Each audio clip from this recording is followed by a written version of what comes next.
한 번쯤은 들어보셨을 만한 재미있는 이야기가 하나 있습니다.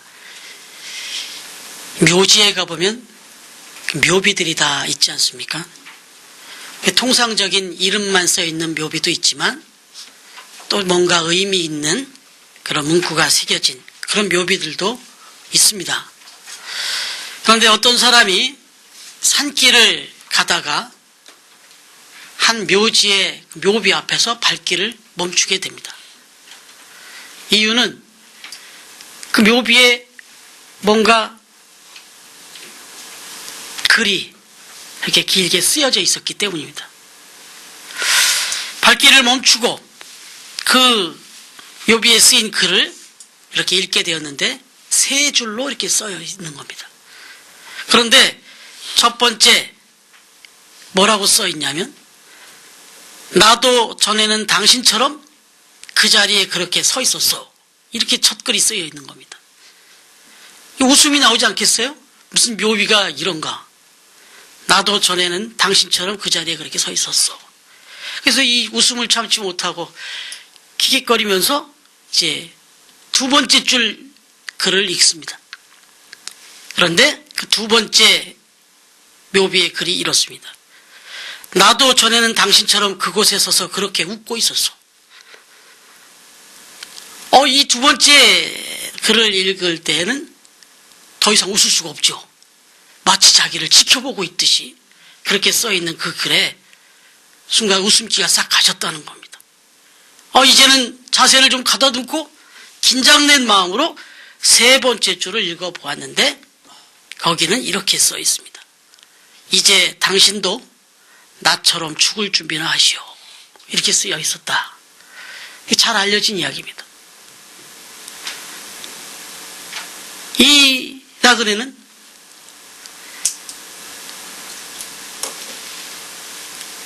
그동안 남의 일로만 그냥 그렇게 대수롭지 않게 그냥 무의식적으로 지나쳤던 그 자신의 죽음에 대해서 그날 그 순간 그 묘비 글을 읽으면서 새삼 자신의 죽음에 대해서 깊이 생각하게 되었다 하는 이야기죠.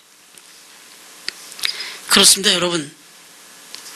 사람은 누구나 한 번은 반드시 죽습니다.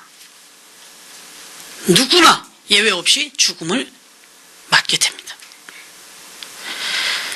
오늘 17절부터 18절 오늘 본문 말씀을 보면 이렇게 기록하고 있습니다. 내가 볼 때 그의 발 앞에 엎드러져 죽은 자같이 되매 그가 오른손으로 내게 얹고 이르시되 두려워하지 말라. 나는 처음이요 마지막이니 곧 살아있는 자라. 내가 전에 죽었었노라. 볼지어다 이제 세세토록 살아있어 사망과 음부의 열쇠를 가졌노니 그랬습니다.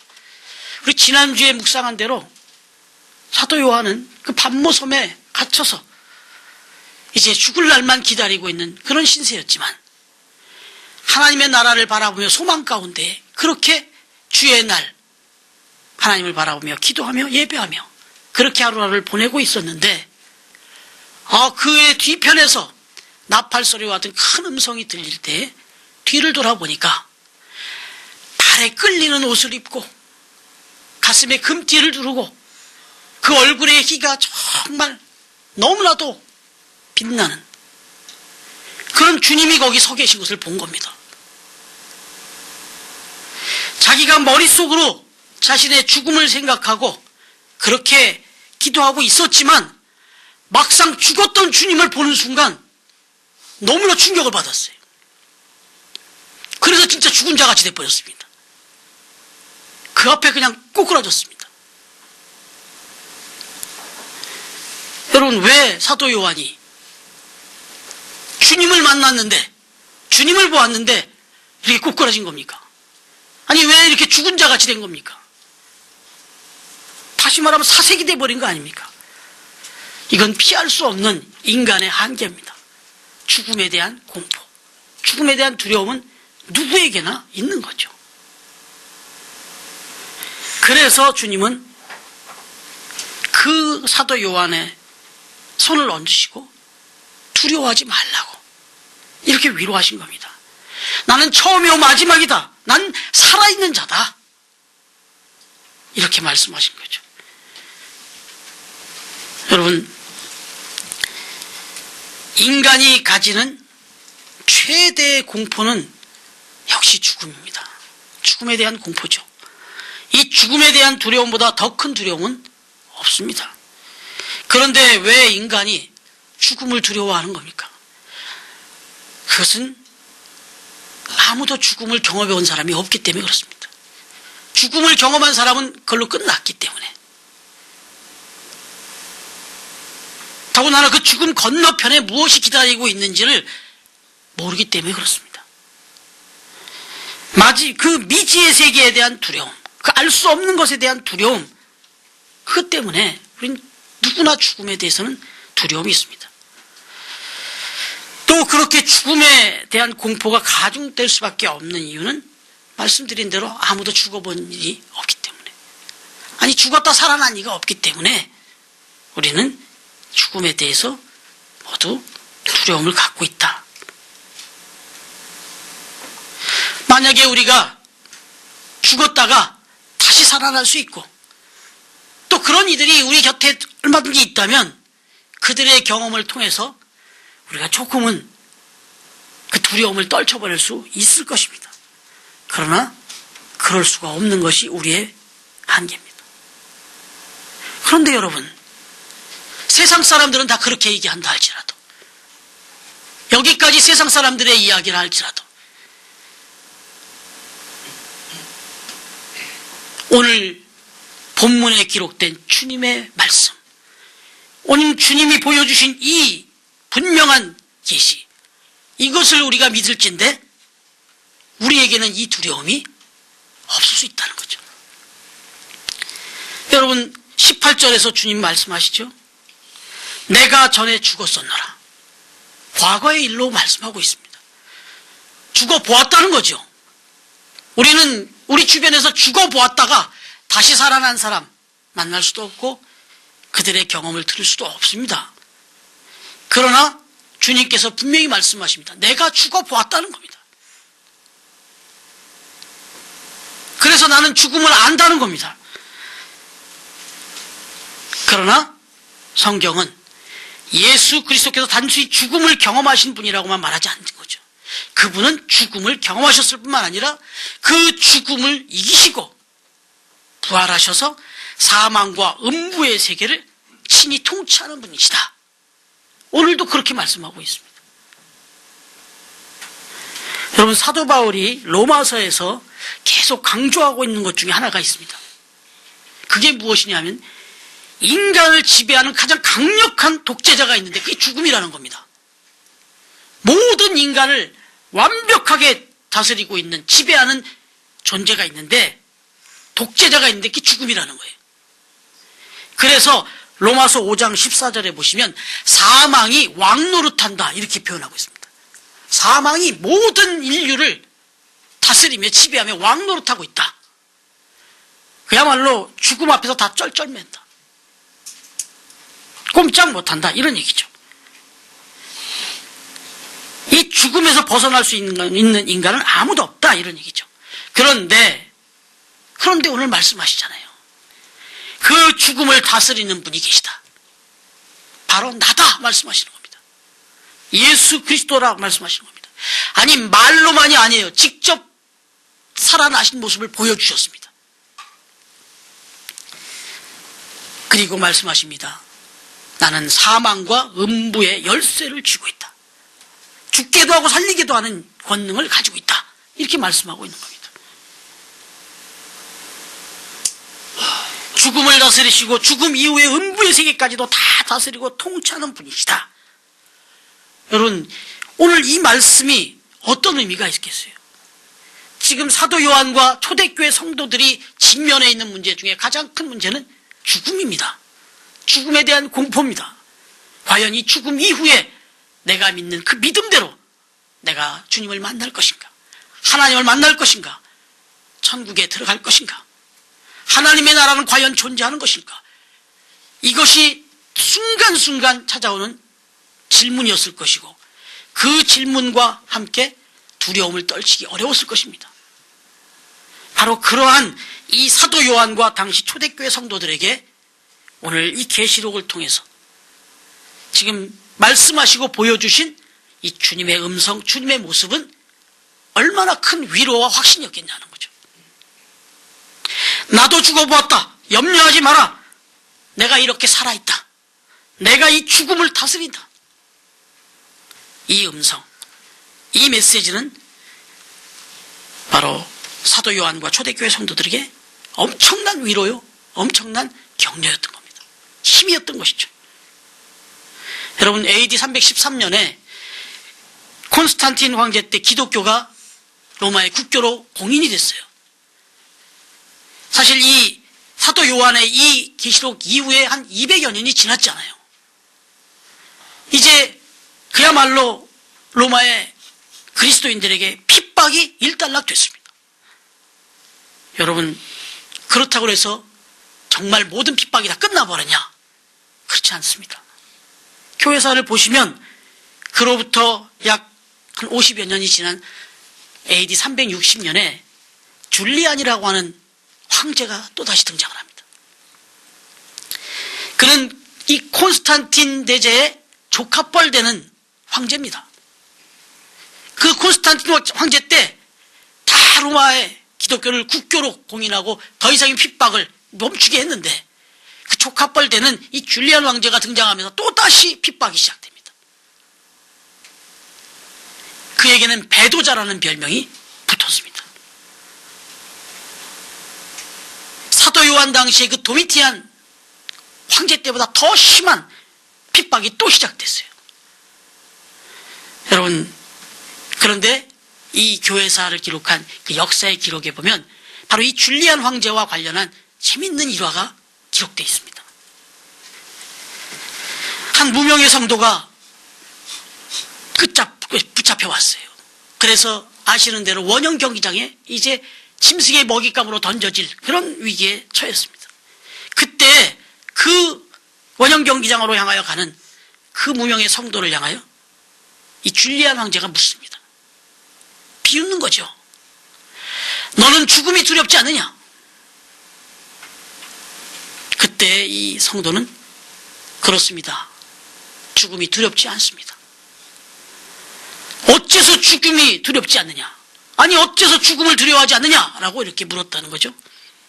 그랬더니 나의 주님이 지금도 살아계시기 때문입니다. 이렇게 대답을 한 거예요. 그러자 이 줄리안 황제가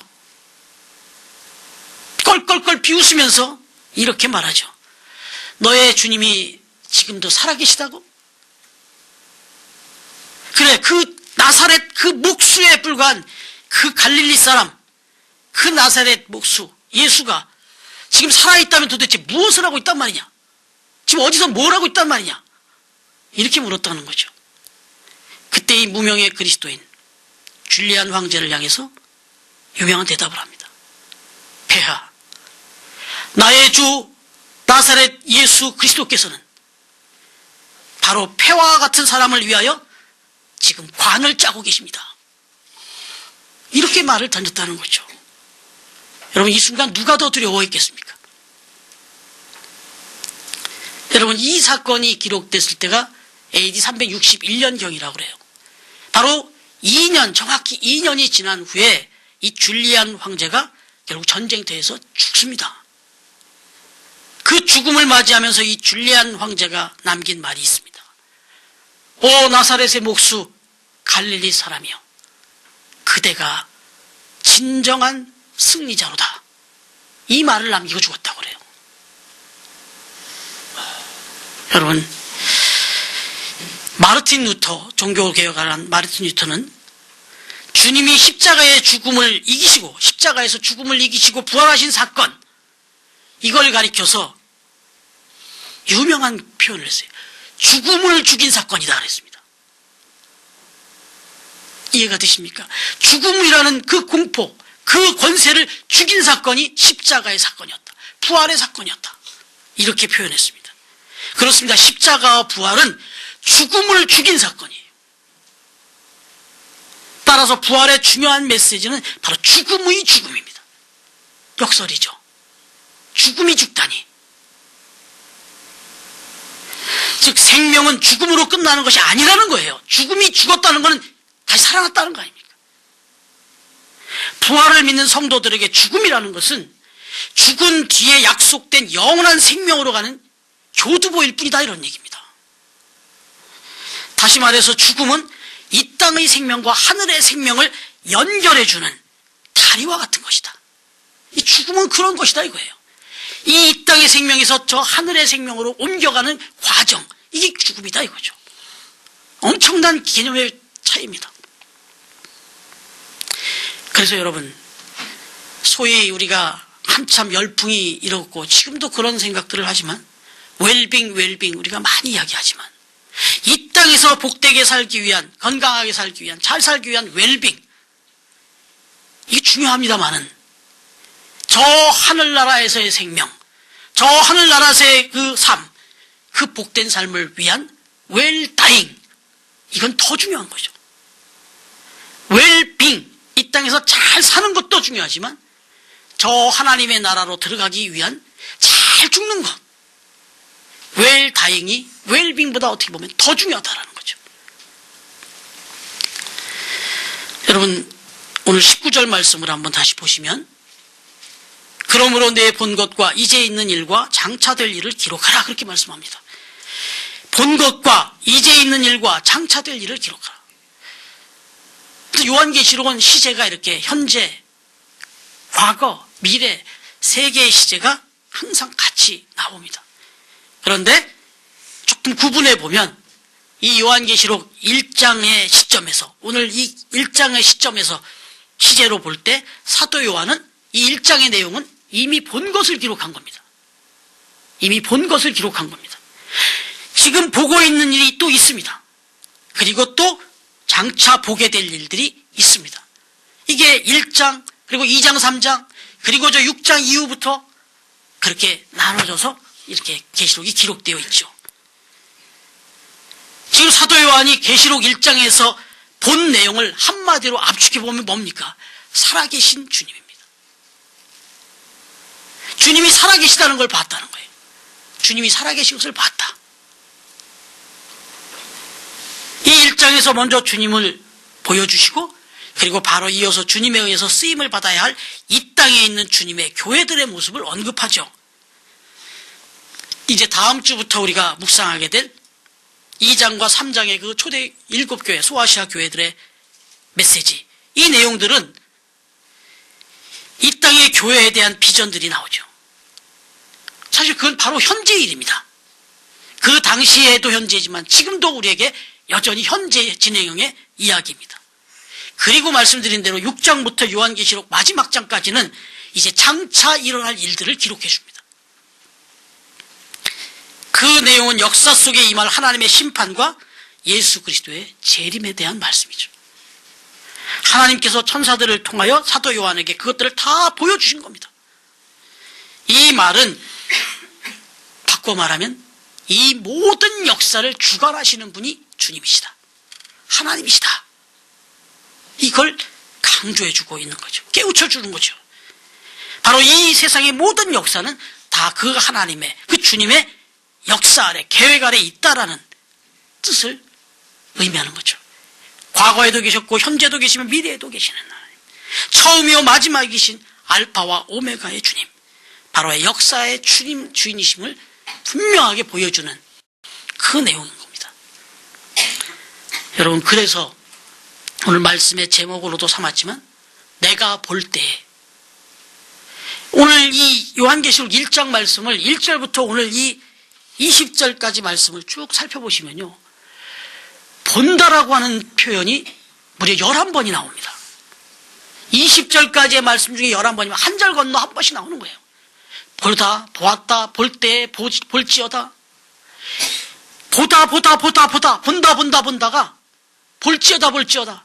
이미 보고 또 보았고, 그리고 또 앞으로 보아야 할 이런 시제를 담고 본다라는 표현이 11번이나 나오고 있어요. 그래서 우리가 이 요한계시록 1장부터 이제 마지막 장까지 묵상할 때 우리가 보아야 할 것이 있습니다. 우리도 보아야 할 것이 있는 거예요. 첫째는 요한계시를 통해서 우리도 사도 요한처럼 주님을 봐야 됩니다. 살아계시는 주님, 역사를 다스리시는 주님, 알파와 오메가가 되시는 주님을 이 계시록을 말씀을 묵상하는 동안에 확실히 봐야 됩니다. 그리고 둘째로 우리는 교회를 봐야 합니다. 그 주님이 살아계셔서 어떻게 역사를 다스리시느냐, 바로 이 땅의 교회들을 통하여 다스리신다. 이 땅의 교회는 무형의 교회인 저희들, 그리고 유형의 교회인 이 땅의 이 교회들, 유무형의 교회들을 통하여 이 세상을 다스리시고 마지막 때를 이루어 가시는 그 교회를 봐야 한다 하는 거죠. 우리 송파교회와 세상에 있는 교회들의 모습을 봐야 한다는 겁니다. 그리고 지금 이 땅에 정말 죽어가는 영혼들과 또 한없이 약해진 이 교회들의 모습을 바라볼 때마다 애통함이 있어야 된다는 거죠. 교회가 지금 이 세상에서 욕을 먹고, 지금 교회가 부흥이 약해지고 있고, 교회가 문을 닫고 뭐 어려운 일들이 막 들려오고 불미스러운 일이 들려오고, 이런 걸 보면 같이 그걸 비판하고 있을 일이 아니라 애통해야 된다는 거죠. 왜요? 하나님은 이 땅에 이 교회들을 통하여 이 마지막 때 역사를 이루어 가셔야 되는데, 그 도구로 쓰임받아야 될 교회들이 이렇게 욕을 먹고 약해져 가고 있는 이 현실에 책임감을 느끼고 애통해야 된다는 거죠. 우리 그걸 봐야 된다는 겁니다. 이 계시록 말씀을 묵상하는 동안, 다음 주부터 7교회를 우리가 하나 묵상해 갈 때 우리의 교회의 모습, 이 땅의 교회들의 모습을 바라보면서 함께 애통하고 기도할 수 있기를 바랍니다. 여러분, 하나님의 가슴 속에 있는 가장 소중한 것이 무엇일까요? 그것이 바로 교회입니다. 에베소서 1장 22절부터 23절 말씀을 보시면 이렇게 기록하고 있습니다. 또 만물을 그의 발 아래 복종하게 하시고 그를 만물 위에 교회의 머리로 삼으셨느니라. 교회는 그의 몸이니 만물 안에서 만물을 충만하게 하시는 이의 충만함이니라. 여러분, 이 말씀 속에서 하나님께서 교회를 얼마나 소중하게, 중요하게 여기고 계신지를 우리는 깨닫게 되지 않습니까? 예수님께서 우리를 위하여 죽으시고 부활하시고 승천하시고, 그리고 하나님의 우편에 앉으셔서 그분의 발 아래 만물을 복종시킨다는 것은 그분이 우주적 왕권을 행사하게 된다는 걸 가리키는 거죠. 그런데 바로 그 만물 위에 교회가 있다는 거예요. 다시 말하면 이 세상의 역사를 이루어가고 다스리고 또 하나님이 이 일들을 이루어가는데 결정적인 도구가 교회다 이거죠. 여러분, 그렇게 볼 때 이 땅의 교회들이 얼마나 중요한 존재들이냐 이거죠. 저 여의도 한복판에 있는 국회의사당에서 이 나라의 역사를 다스려가는 것이 아니라, 비록 초라해 보이지만 이 문정동 이 71-5번지 이곳에 세우는 이 송파교회를 통해서 이 지역을 바꾸고, 저 송파구청이 하는 것이 아니라 하나님은 이 송파교회를 통해서 이 지역의 역사를 이루시고 하나님의 나라를 이 땅에 건설하시고 이 마지막 때에 하나님의 역사를 교회를 통해서 이루어 가신다. 그래서 7 촛대는 교회다라고 말씀하신 겁니다. 바로 그 7 촛대 가운데 주님이 서 계신다, 이렇게 말씀하는 것입니다. 그렇다면 여러분, 이 송파교회의 지체가 되게 하신, 일원이 되게 하신 그 하나님의 뜻을 발견하고 송파교회를 통하여 이 세상에 하나님의 경륜을 이루는 도구로서 저와 여러분은 지금 그렇게 쓰임을 받고 있느냐, 한번 질문해 봐야 되지 않겠습니까? 여러분, 내가 무엇 때문에 살고 있는가, 즉 나의 소명이 무엇인지를 알고 있는 사람, 그 사람이 정말 신앙적으로 볼 때 정말 행복한 사람인 겁니다. 그분이 바로 하나님의 나라, 영원한 나라를 준비하는 사람이기 때문에, 이 땅에서 아무리 많은 재물을 가지고 그것을 누린다 해도 자기가 무엇 때문에 살고 있는지 그 목적을 모른다면 그 사람처럼 불행한 사람도 없는 것이죠. 자신이 살아야 할 이유를 발견한 사람, 즉 하나님께서 이 역사 속에 자신의 뜻을 이루기 위해 나를 오늘 이 송파교의 일원으로 부르셨다는 사실을 깨달은 사람, 그 사람이 진정으로 복된 사람인 겁니다. 오늘 요한과 초대교회 성도들은 이런 사명감과 함께 자부심이 있었어요.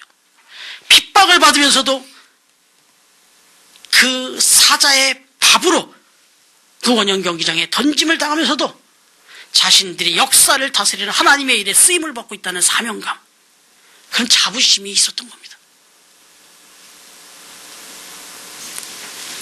여러분, 독일의 유명한 신학자 중에 한 사람이 이 요한계시록 1장을 주석하면서 이런 말을 했습니다. 사도 요한은 지금 반모섬에 있었다. 그 반모섬 안에서 그는 고통이었다. 그러나 그는 성령 안에서 역사를 다스리는 자였다. 역사를 움직이는 자였다. 이렇게 평가하고 있습니다. 여러분, 지금 이 세상 가운데 한 점에 불과한 것 같은 그런 인생을 살아가고 있는 저와 여러분, 이 시대에 우리가 믿음으로 산다고 하는 것을 조롱하고 비웃는 이 세상, 나 한 사람의 역사가 과연 뭘 바꿔놓을 수 있을까 회의가 드는 이때, 사도 바울은 우리에게 중요한 메시지를 들려줍니다. 지금 같이 한번 찾아서 읽고 말씀을 마치겠습니다.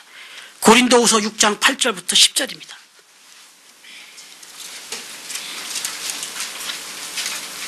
고린도후서 6장 8절 그 후반절부터 그리고 10절까지의 말씀. 고린도후서 6장 8절 그 뒷부분, 우리는 속이는 자 같으나, 거기서부터 그리고 10절까지 이제 찾으셨으면, 교회학교 학생 찾으셨죠? 찾으셨으면 우리 같이 한번 한 목소리로 크게 읽겠습니다. 고린도후서 6장 8절 그 후반부, 우리는 속이는 자 같으나, 거기서부터 10절까지 같이 큰 목소리로 읽겠습니다. 시작. 우리는 속이는 자 같으나 참되고, 무명한 자 같으나 유명한 자요, 죽은 자 같으나 보라 우리가 살아있고, 징계를 받는 자 같으나 죽임을 당하지 아니하고, 근심하는 자 같으나 항상 기뻐하고, 가난한 자 같으나 많은 사람을 부요하게 하고, 아무것도 없는 자 같으나 모든 것을 가진 자로다. 아멘. 기도드리겠습니다. 하나님 아버지, 감사합니다. 오늘도 살아계셔서 죽음의 공포 앞에, 또 이 세상 살아갈 때 우리 앞에 다가오는 모든 근심과 염려 앞에 한없이 약아지고 약해져만 가는 우리의 신앙을 다시 한번 일깨우시며, 나는 살아있다, 나는 알파와 오메가다, 어제도 오늘도 내일도 역사하는 처음과 나중되는 주님이시다. 오늘 사도 요한을 통하여 우리에게 분명히 들려주신 이 음성, 이 음성을 마음에 새길 때 우리도 사도 요한처럼, 저 초대교회 성도들처럼 주님을 똑바로 보게 하시고, 그리고 우리가 주님을 볼 때 우리 안에 확신과 믿음이 생기게 하시고, 그 확신과 믿음으로 지금 우리가 살아가는 이 세상에서 우리가 행해야 될 일과, 그리고 또 우리가 마땅히 또 승리해야 될 모든 일들, 그리고 우리에게 주어진 사명, 우리가 잘 깨닫고 감당하는 우리 성도들, 또 우리 송파교회가 되어질 수 있도록 축복하옵소서. 감사하며 예수님의 이름으로 기도드립니다. 아멘.